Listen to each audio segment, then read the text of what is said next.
আসসালামু আলাইকুম বন্ধুরা, সবাই কেমন আছো? আশা করছি ভালো আছো, ভালো থাকো। একটা চা বিস্কুটের কারণে যে একটা হেড মিস্ত্রি চামচাগিরি করে একটা সামান্য চা বিস্কুটের লেগে, যে যার মা বহিন লোকের কাছে গেল খায়, এটা বুঝেও চামচাগিরি করে। কি পায়? ওকে তো খাটতেই হয়, ওকে খাটতে হয় না? ওর মুখ দেখে টাকা দেয়।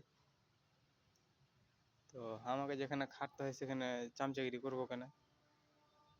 মা বহিনও গেল খেয়ে,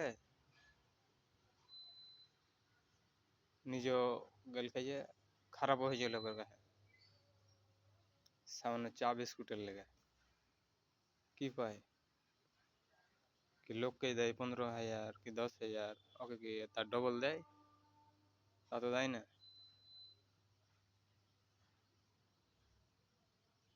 তো এগুলোর লোককে কি করা উচিত ভাইরা, বলো তো?